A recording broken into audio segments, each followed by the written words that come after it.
11 अक्टूबर 2023 पाकिस्तान के पंजाब में एक आम सी सुबह थी, लेकिन किसी को अंदाजा नहीं था कि यह सुबह इतिहास बन जाएगी। मस्जिद से बाहर निकलते हैं पठानकोट अटैक का मास्टरमाइंड शाहिद लतीफ और उसका भाई। माहौल बिल्कुल आम लग रहा था। तभी अचानक बाइक पर सवार दो आदमी उनके सामने आकर रुकते हैं। बंदूकें तनी होती हैं। अगले कुछ सेकंड में जो होता है वो पूरे पाकिस्तान को हिलाकर रख देता है। जिस शख्स ने 2016 में भारत की धरती पर खून बहाया, जिसने पठानकोट एयरबेस पर हुए हमले की साजिश रची, आज वही शख्स अपने ही देश में मौत के सामने खड़ा था। शाहिद लतीफ सालों तक भारत की मोस्ट वांटेड लिस्ट में रहा, लेकिन पाकिस्तान में खुलेआम घूमता रहा। लेकिन 2023 में खेल बदल चुका था। अब तरीके बदले थे, रणनीति बदली थी और संदेश बिल्कुल साफ था, जो वार करेगा उसे जवाब मिलेगा।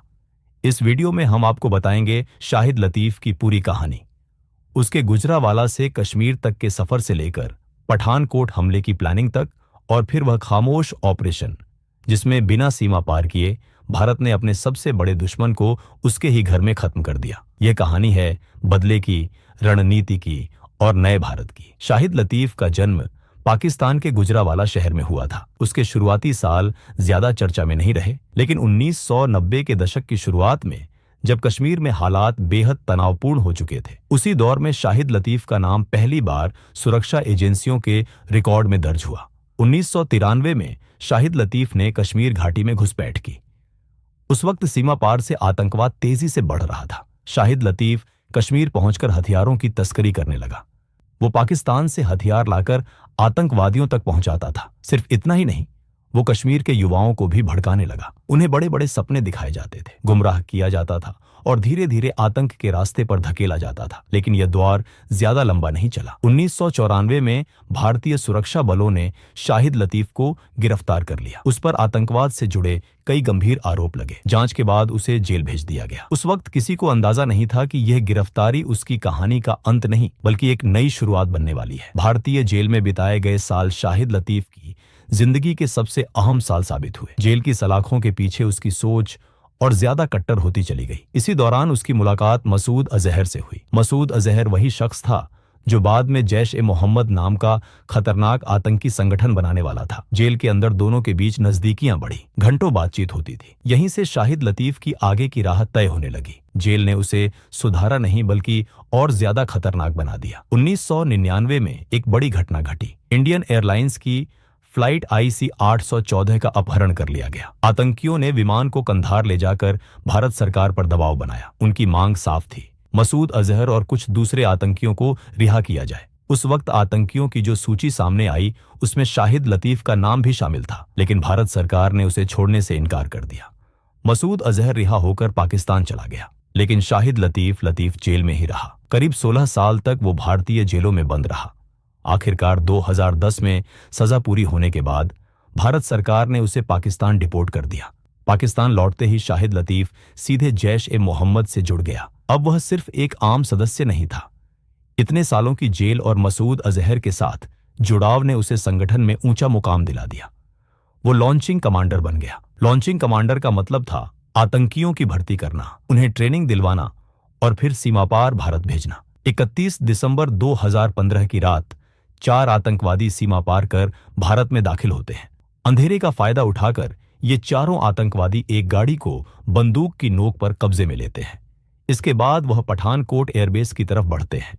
चारों आतंकवादी रात के अंधेरे और चारों तरफ फैली घास का सहारा लेकर अंदर घुसने में कामयाब हो गए। माना जाता है कि उन्होंने 11 फीट ऊंची दीवार पर चढ़ने के लिए नायलॉन की रस्सियों का इस्तेमाल किया।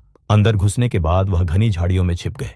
2 जनवरी 2016 की सुबह करीब 3:30 पर हमला शुरू हुआ।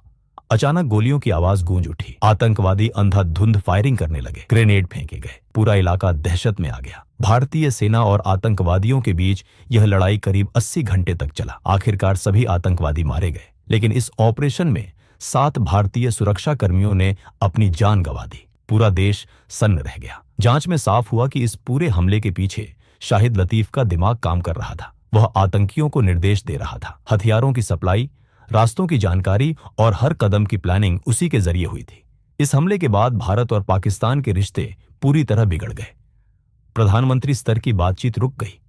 भरोसा पूरी तरह टूट चुका था। शाहिद लतीफ भारत की मोस्ट वांटेड लिस्ट में आ गया। 2022 में भारत सरकार ने उसे यूएपीए कानून के तहत आतंकवादी घोषित कर दिया, लेकिन इसके बावजूद वह पाकिस्तान में खुलेआम घूमता रहा।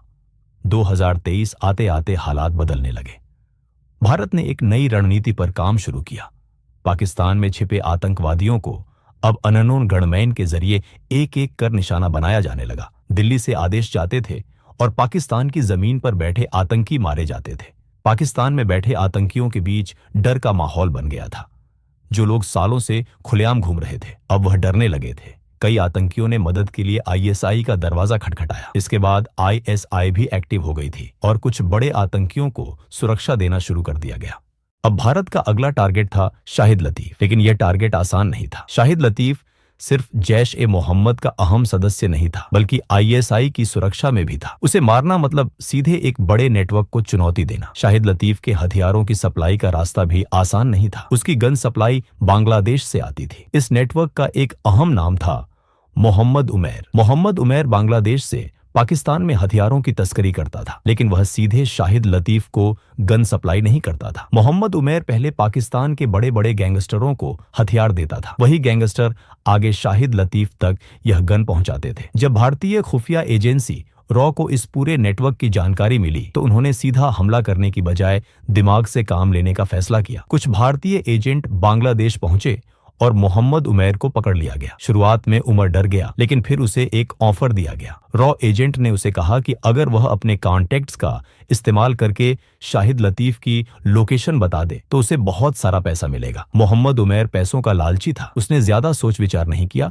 और भारत की मदद करने के लिए तैयार हो गया। इसके बाद मोहम्मद उमैर ने अपनी पूरी ताकत झोंक दी। उसने पाकिस्तान के गैंगस्टरों से दोबारा संपर्क शुरू किया और किसी तरह शाहिद लतीफ की सही लोकेशन निकलवा ली। पता चला कि शाहिद लतीफ पाकिस्तान के पंजाब के दसका इलाके में रह रहा था। यह इलाका सियालकोट के पास था और सुरक्षा के लिहाज से सेंसिटिव माना जाता था। मोहम्मद उमैर के लोग लगातार शाहिद लतीफ पर नजर रखने लगे। वो कब निकलता है, कहां जाता है, किसके साथ रहता है, हर छोटी बड़ी जानकारी इकट्ठा की जाने लगी। ये सारी खबरें धीरे धीरे रॉ तक पहुंचती रही। निगरानी में ये बात साफ हो गई कि शाहिद लतीफ हर वक्त अपने साथ 2 बॉडीगार्ड रखता था। वह कहीं भी अकेले नहीं जाता था। ऐसे में उसे खुले में मारना लगभग नामुमकिन लग रहा था। लेकिन निगरानी के दौरान एक अहम बात सामने आई। शाहिद लतीफ हर सुबह सियालकोट की नूरी ए मदीना मस्जिद जाता था। मस्जिद के बाहर तक उसके बॉडीगार्ड उसके साथ रहते थे, लेकिन अंदर नमाज पढ़ने वह अकेला ही जाता था। यही वह एक पल था जब शाहिद पूरी तरह अकेला होता था। रॉ को लगा कि यही सबसे सही मौका हो सकता है। इसके बाद रॉ ने एक और चाल चली। रॉ ने फैसला किया कि इस ऑपरेशन को बाहर से नहीं बल्कि अंदर से अंजाम दिया जाएगा। मोहम्मद उमर को ही पाकिस्तान भेजने का फैसला हुआ। उसे कहा गया कि अगर उसे पैसे चाहिए तो उसे खुद इस ऑपरेशन को पूरा करना होगा। रॉ ने ऐसा क्यों किया, यह आपको आगे पता चलेगा। लेकिन मोहम्मद उमैर पैसों के लालच में आंख बंद करके सब कुछ मानने को तैयार हो गया। 8 अक्टूबर को मोहम्मद उमैर पाकिस्तान के लिए रवाना हो गया। प्लान बिल्कुल साफ था। 9 अक्टूबर को जब शाहिद लतीफ मस्जिद के पिछले दरवाजे से बाहर निकलेगा, उसी वक्त उसे गोली मार दी जाएगी। 9 अक्टूबर 2023 की सुबह 2 शूटर मस्जिद के पास पहुंच गए। दोनों मस्जिद के पिछले गेट पर खड़े थे। समय बीतता गया, लेकिन शाहिद लतीफ बाहर नहीं आया। काफी देर तक इंतजार होता रहा। तभी मोहम्मद उमर के एक आदमी ने देखा कि शाहिद लतीफ सामने वाले गेट से अपने बॉडीगार्ड्स के साथ निकल चुका था। सामने वाले गेट पर पुलिस की तैनाती रहती थी। वहां किसी भी तरह का अटैक करना सीधा खतरे को बुलावा देना था। दरअसल उस दिन किसी वजह से मस्जिद का पिछला गेट बंद कर दिया गया था। इस एक बदलाव ने पूरा प्लान बिगाड़ दिया। 9 अक्टूबर का ऑपरेशन पूरी तरह फेल हो गया। शूटर वहां से बिना कुछ किए लौट गए। मोहम्मद उमैर घबराया हुआ था। उसे लगने लगा कि अब वह खुद खतरे में है, लेकिन भारतीय एजेंसी ने उसे शांत रहने को कहा। यह साफ कर दिया गया कि खेल अभी खत्म नहीं हुआ है। इसके बाद तारीख बदली जाती है। नई तारीख तय होती है, 11 अक्टूबर 2023। इस बार प्लान और ज्यादा सावधानी से बनाया गया था, क्योंकि एक गलती पहले ही हो चुकी थी और अब दूसरी गलती की कोई गुंजाइश नहीं थी। 11 अक्टूबर की सुबह शाहिद लतीफ रोज की तरह नूरी ए मदीना मस्जिद के अंदर जाता है, लेकिन आज एक फर्क था। आज वह अकेला नहीं था, उसके साथ उसका एक भाई भी मौजूद था। मस्जिद के बाहर मोहम्मद उमैर के 2 शूटर बाइक पर सवार होकर पास ही रुकते हैं। बाइक चालू हालत में थी ताकि जरूरत पड़ते ही वहां से निकल सके। मोहम्मद उमैर ने अपने 2 और आदमियों को मस्जिद के अंदर भेज दिया था। उनका काम सिर्फ इतना था कि यह पता लगाना कि शाहिद लतीफ किस गेट से बाहर निकलेगा। वहीं मोहम्मद उमैर खुद पास की एक इमारत में छिपकर पूरे हालात पर नजर रखे हुए था। कुछ ही देर में नमाज खत्म होती है। मस्जिद के अंदर मौजूद उमैर के दोनों आदमी देखते हैं कि शाहिद लतीफ और उसका भाई पीछे वाले गेट की तरफ बढ़ रहे हैं। बिना देर किए वो यह खबर बाहर खड़े दोनों शूटरों तक पहुंचा देते हैं। जैसे ही यह संकेत मिलता है, बाइक पर बैठे दोनों शूटर तेजी से मस्जिद के पिछले गेट की तरफ बढ़ जाते हैं। उसी वक्त शाहिद लतीफ और उसका भाई गेट से बाहर निकलते हैं और अपने बॉडीगार्ड्स की तरफ बढ़ने लगते हैं। अचानक बाइक पर सवार दोनों शूटर उनके सामने आ जाते हैं। बिना एक फल गवाए वह लगातार गोलियां चलाना शुरू कर देते हैं। माहौल में अफरा तफरी मच जाती है। बॉडीगार्ड भी दौड़कर उनकी तरफ आते हैं, लेकिन सब कुछ ही सेकंड में खत्म हो जाता है। शूटर लगातार फायरिंग करते हुए वहां से फरार हो जाते हैं। शाहिद लतीफ और उसके भाई को कई गोलियां लग चुकी होती हैं। दोनों वहीं जमीन पर गिर जाते हैं और कुछ ही पलों में उनकी मौत हो जाती है। इस तरह भारत का मोस्ट वांटेड आतंकवादी अपने ही देश पाकिस्तान में दिन दहाड़े मार दिया जाता है। वही शाहिद लतीफ, जो सालों तक भारत के खिलाफ साजिशें रचता रहा, अब खुद एक खामोश लाश बन चुका था।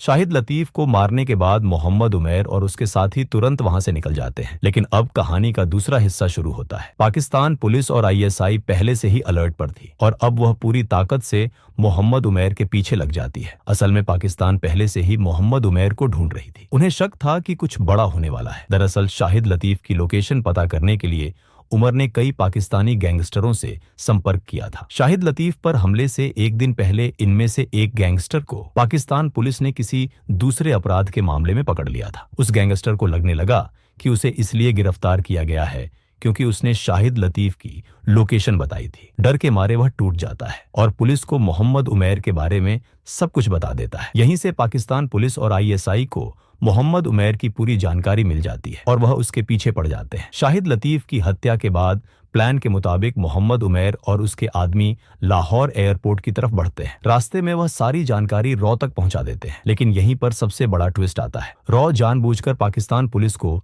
मोहम्मद उमैर की लोकेशन का इनपुट दे देता है। असल में भारत ने मोहम्मद उमैर को पाकिस्तान भेजा ही इसलिए था ताकि वो पकड़ा जाए। उमैर वही आदमी था जो हथियारों की सप्लाई करता था और उन्हीं हथियारों से भारत में आतंक फैलाया जाता था। इस तरह भारत ने एक ही तीर से 2 निशाने साध लिए। एक तरफ शाहिद लतीफ मारा गया और दूसरी तरफ गन सप्लाई करने वाला नेटवर्क भी बेनकाब हो गया। मोहम्मद उमैर को लाहौर एयरपोर्ट से गिरफ्तार कर लिया जाता है। उसकी गिरफ्तारी पाकिस्तान के लिए भी एक बड़ा मामला बन जाती है। कुछ महीनों बाद पाकिस्तान एक बड़ा दावा करता है। पाकिस्तान के विदेश सचिव प्रेस कॉन्फ्रेंस करते हैं। दावा किया जाता है कि शाहिद लतीफ की हत्या के पीछे भारत की खुफिया एजेंसी रॉ का हाथ है। आरोप लगाया जाता है कि भारत ने मोहम्मद उमैर को हायर किया था। भारत इन आरोपों को खारिज कर देता है। कोई आधिकारिक जिम्मेदारी नहीं ली जाती, लेकिन संदेश साफ था। इस तरह बिना पाकिस्तान में घुसे भारत ने शाहिद लतीफ को मार दिया और पठानकोट हमले का बदला ले लिया। इस घटना के बाद पाकिस्तान को यह समझ आ गया कि अब हालात बदल चुके हैं। यह नया भारत है जो चुपचाप सहने वाला नहीं है, बल्कि जरूरत पड़ने पर दुश्मन को उसके ही घर में जवाब देना जानता है। दोस्तों, अगर वीडियो पसंद आया हो तो वीडियो को एक लाइक जरूर करें और चैनल को भी सब्सक्राइब जरूर करें।